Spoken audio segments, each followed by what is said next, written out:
अस्सलामुअलैकुम, welcome back to my channel. आज मैं आप सबके साथ चिकन सीख कबाब की रेसिपी शेयर करूंगी। बहुत ही ज़्यादा सिंपल रेसिपी है, सो चलें जल्दी से रेसिपी को स्टार्ट करते हैं। ये मैंने हाफ केजी बोनलेस चिकन लिया है। आप चिकन थाई का भी यूज़ कर सकते हैं।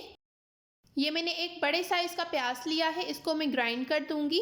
इसका जो एक्स्ट्रा पानी होगा वो मैंने निकाल देना है। प्याज को मैंने ग्राइंड कर लिया है, ये इसमें से पानी निकला है, पानी को हमें साइड कर देना है।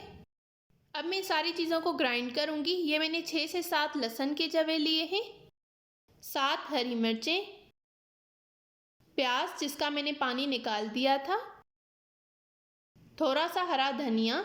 अब इन सारी चीज़ों को मैं ग्राइंड कर दूंगी। अब मैं इसमें अपनी हाफ केजी चिकन डालूंगी।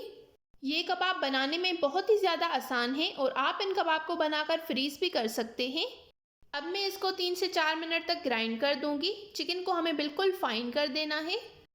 अब मैं इसमें हाफ टेबल स्पून नमक डालूंगी, 1 टीस्पून कुटी हुई लाल मिर्च, 1 टेबल स्पून साबित धनिया जिसको मैंने मोटा मोटा कूट लिया है, हाफ टी स्पून काली मिर्च का पाउडर, 1 टीस्पून कुटा हुआ ज़ीरा, हाफ टी स्पून गरम मसाला पाउडर, 1/4 टीस्पून अजवाइन जिसे मैंने हाथों से मसल लिया था।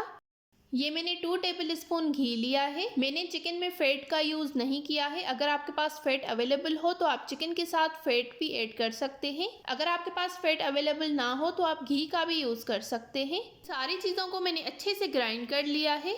अब मैं इसको आधे घंटे तक कवर करके रख दूँगी। आधा घंटा हो गया है, चलिए अब इसके कबाब बनाना स्टार्ट करते हैं। हाथों पर मैंने थोड़ा सा पानी लगा दिया है।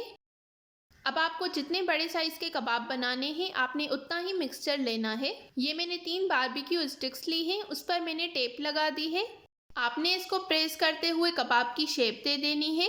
ये हमारा चिकन वाला मिक्सचर जो है ये इजी टू हैंडल है, आप इसको आराम से हैंडल कर सकते हैं और बहुत ही आसान तरीके से आप इसके कबाब बना सकते हैं। थोड़ा सा मैं इस पर पानी लगाकर इसको अच्छी तरह से प्रेस करके कबाब की शेप दे दूँगी। ये बिल्कुल रेडी हो गया है। अब मैं इसको ऊपर से और नीचे से प्रेस करते हुए स्टिक से निकाल दूंगी। इसी तरह से हमें सारे कबाब बनाकर रेडी कर लेने हैं।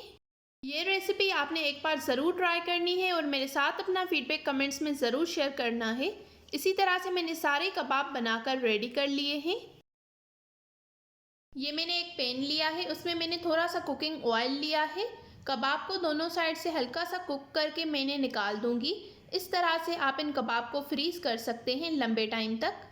आप इन कबाब को स्टीम करके भी फ्रीज़ कर सकते हैं। ये दोनों साइड से हल्के से कुक हो गए हैं, अब मैं इन्हें निकाल दूंगी। बाकी कबाब को मैं फ्राई करूंगी। दोनों साइड से अच्छा सा गोल्डन ब्राउन कलर आने तक हमें इसे फ्राई करना है। अगर आपको मेरी ये रेसिपी पसंद आई तो इस वीडियो को ज़रूर लाइक करें, शेयर करें और कमेंट्स में अपना फीडबैक देना बिल्कुल मत भूलिएगा।